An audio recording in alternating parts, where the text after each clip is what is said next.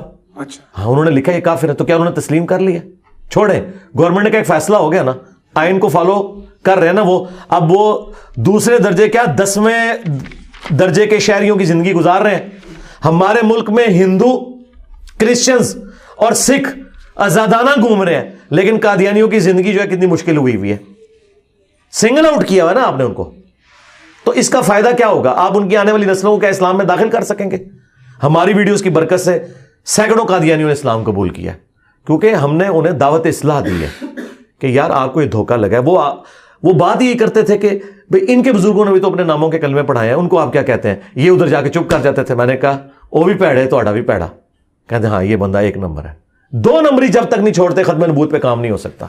میرا خیال ہے اب آپ نا اپنے فارم پہ لکھوائیں کہ چشتی رسول اللہ کو ماننے والا، چھاپنے والا، اس کے حق میں مناظرے کرنے والا، اشری تھانوی رسول اللہ کو ماننے والا، چھاپنے والا اور اس کے حق میں مناظرے کرنے والا. اب یہ نہیں ہے تب ان کا نکاح ہو. ان کے ساتھ یہ ہونا چاہیے. اور میں ان کو کہہ رہا ہوں اللہ کا شکر ادا کرو کہ 73 میں انجینئر نہیں تھا، ورنہ توڑا پتہ بھی کٹ جانا سی نال ہی. خالی قادیانیاں نہیں سی فارغ ہونا، تسی بھی فارغ ہونا سی، یا تسی اپنے بابیاں نو اعلان برات کر دینا سی. یہ جو بات بات پہ فتوے آ جاتے تکفیر کی اصل بنیاد کیا ہے جس کو ختم کیا جائے تو یہ ملک آگے بڑھ سکتا ہے؟ تکفیر کی بنیاد یہ ہے کہ سب سے پہلے جی مولویوں کو اکٹھا کر کے ویٹیکن سٹی کو بنائے پاکستان کے اندر، اور اس میں ان کو قید کرتے ہیں. اس کے بغیر کوئی چارہ نہیں ہے. یورپ بھی جب تک یرغمال رہا نا مولویوں کے، یعنی اپنے پادریوں کے، اس نے ترقی نہیں کی ہے. ان کو ویٹیکن سٹی میں بٹھائیں، وہاں انٹرنیٹ دے دیں، ان کو ان کی مرضی کی شادیاں کرا دیں، ان کو وہاں پہ V8 لے دیں، اندر گھومتے پھرتے رہیں، پاکستان کو سکون کے ساتھ رہنے دیں. اس کے بغیر کوئی چارہ نہیں ہے. مسجدیں گورنمنٹ اپنے اختیار میں لے لے اور گورنمنٹ ڈیسائیڈ کرے، قرآن و سنت سے تعلیمات بتائی جائے. That's all. جس طرح کہ سرکاری اداروں میں ہوتا ہے. سرکاری اداروں میں تو تقریر بھی نہیں ہوتی جمعے کی. آپ کو پتا ہے ہمارے ٹامی انرجی کے اداروں میں ہزاروں کا مجمع جمعہ پڑھتا ہے، ڈائریکٹ عربی کا خطبہ ہوتا ہے. اردو کا کرنا ہے، لکھا ہوا ہے جیسا سعودیہ میں آتا ہے، ملیشیا میں بھی حکومت کے اندر. جب تک ویٹیکن سٹی نہیں بنتا، اور یہ بھی میں اس لیے ویسے میرے اختیار میں ہو نا تو میں انہیں جنت میں ہی پہنچا دوں ان کے اوپر مقدمے دائر کر کے، لیکن میں ان کے لیے کہہ رہا ہوں کہ ان کے لیے کوئی ایک سٹی بنا دیں، کوئی ناردرن ایریا میں، سارے مولویوں کو وہاں اکٹھا کر کے بھیج دیں. یا دوسرا یہ ہے کہ انہیں بوئنگ 747 پہ بٹھائیں اور پائلٹ کو کہ نیچے اتر جائے اور یہ یا غوث کہہ کے اپنا جہاز لینڈ کروا لیں. سمپل. یا بحری جہاز میں بٹھائیں، یا غوث کے یا عبد القادر جیلانی کے، اور اپنے آپ کو بچا لیں. اس کے بغیر کوئی چارہ نہیں ہے جی. بہت شکریہ انجینئر محمد علی مرزا صاحب. جزاک اللہ خیر. ہم نے تقریباً آپ تو تھک گئے ہیں یار جو ہم نے کیے، اور آپ کی بات سامنے رکھی، اور بہت ساری چیزیں جو ہے جو اگر کوئی سوال رہ گیا ہو تو بعد میں سوال کی صورت میں پیش کر سکتے ہیں. ٹھیک ہے انشاءاللہ. مجھے اور انجینئر محمد علی مرزا صاحب کو اجازت دیجیے. اللہ حافظ. جزاک اللہ جی.